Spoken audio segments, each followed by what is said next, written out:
Breaking news for you just in, and it's this. Andy Burnham has broken his silence. He's responded to the news that he would be blocked from the Commons, blocked from taking part in his route back to potentially taking on Sir Keir Starmer and becoming the next leader of the Labour Party. Let's take a listen. It is simply untrue to say that I was told that I would be blocked. So I can't say any more than that. I went through the whole weekend having conversations with people in Number 10, people in senior positions of the party, to discuss the pros and cons, and that's all I can say. No. It's simply untrue to say that there was a message given that I would definitely be blocked, because after all, the NEC is meant to be an independent body. So how could somebody say that it's definitely going to be blocked if they are an independent body? So it doesn't stack up what they are saying, and it is simply untrue, as I said. Fascinating stuff. Andy Burnham there clearly intimating he thinks this was a stitch-up, that the NEC seemed to be not unbiased at all. Catherine Forster, you were watching that. We've been waiting to hear from the man at the centre of this storm that's raging at the heart of the Labour Party. 50 pro-Burnham rebels understood to have backed a letter today to the Prime Minister. 81 MPs needed, of course, to trigger a potential leadership challenge. Well, that's quite difficult within the Labour Party, but clearly there, Andy Burnham seems to be seething. He clearly feels that he's been trammelled out of getting back into Westminster.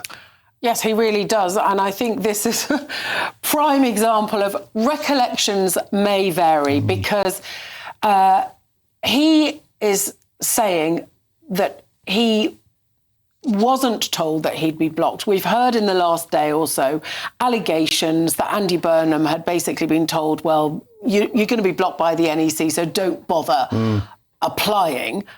Using the internet without a VPN, a virtual private network, is a bit like taking to the road without car insurance. All it takes is one unlucky moment to cost you a lot of cash. This video's sponsor is Private Internet Access. They are the VPN to help keep you safe. Click the link in the description below to find out why over 30 million people have downloaded PIA to protect themselves online. A virtual private network is an app that hides your IP address and helps keep your data private. When you're browsing the internet at home, you give up a large amount of data to businesses, to shops, and indeed to social media giants too.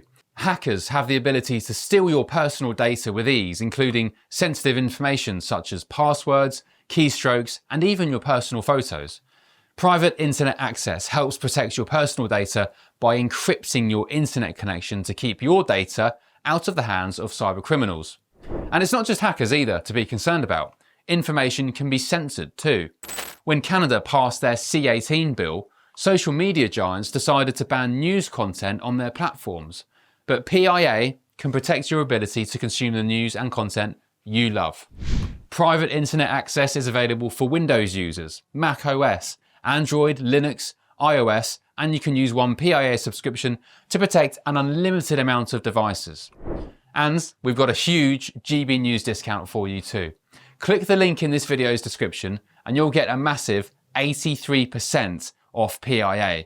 That's under £2 a month, the price of a coffee, and you'll get an extra 4 months completely free on top. Also, there's a 30-day money-back guarantee too. Visit piavpn.com/GB News to start protecting yourself digitally today.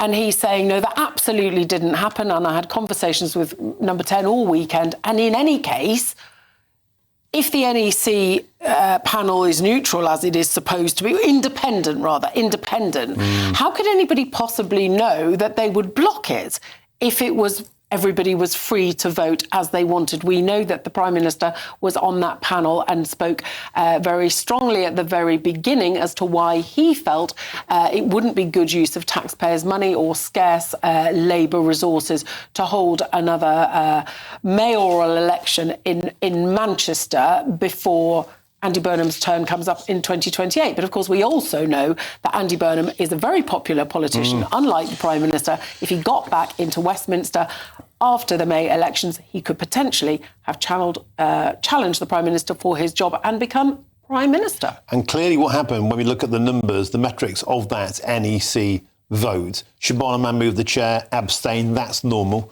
One person voted in favour, 8 against. Now, the clear intimation. The rumours we've heard is that the NEC is stuffed with pro-Starmer loyalists. The vote was more or less set up, not rigged, but the vote was stacked. The odds were stacked against Andy Burnham because of the loyalties of those lying on the NEC. And clearly, I think Andy Burnham was clearly stating it's meant to be politically neutral, but perhaps it's not. Well, certainly it was stacked with people that supported the Prime Minister, and Joe White of the Red Wall Group last week warned of a London stitch-up, and I think many will suspect that's what it's been. Worth saying, Andy Burnham has not given up hope. We've had the executive of the Tribune Group have sent a letter representing 100 MPs. There's been another letter signed by 50 MPs, all saying how disappointed they are that he wasn't selected for this by-election. Worth saying, that by-election is now on the 26th of February, so seems too late for that. But apparently we're hearing now that the Prime Minister had said, look, why don't you run for a seat maybe in 2027? Andy Burnham wasn't interested. The reason he wouldn't be interested is because it would be too late. If the May elections go catastrophically for Labour, if there is a challenge to the Prime Minister from, for example, Wes Streeting, Andy Burnham coming back into a seat in Westminster a year or two down the line would be much too late for him to potentially become Prime Minister. So a lot of anger. And I think it's just astonishing. The view is that they were going to lose the by-election or lose the mayoralty, and that was the lesser evil. What a place to be in for Labour. It's worth pointing out that Andy Burnham would have to tender his resignation for the mayoralty. That would have triggered an election in the area. They potentially could well have lost. Reform UK polling across Greater Manchester as a whole far stronger than the Labour Party, although anything could happen in those elections. But here's the point. You've got 50 Rebel MPs have signed this letter. You know exactly, Catherine Forster, day in, day out, they're knocking on doors in places like Bassett Law, all across the Red Wall. They're getting doors slammed in their face. They're getting called things we can't even repeat on national television. You know, Boris Johnson's MPs had the same. Rishi Sunak's MPs certainly had the same towards the end of the last election. It's do or die for these people. They will guarantee to lose their seats if they keep going down this route. They see Andy Burnham as their saviour. They do, and he's not going to be their saviour at the moment, although it's worth saying that quite a number of seats on the NEC are coming up this summer, and allies of Andy Burnham are confident that they can get pro-Burnham people into many of those seats, but it's still not going to help Andy Burnham get the Prime Minister's job anytime soon, which, of course, many people will think is exactly why the Prime Minister and other supporters on that committee have made sure that he can't get back to Westminster.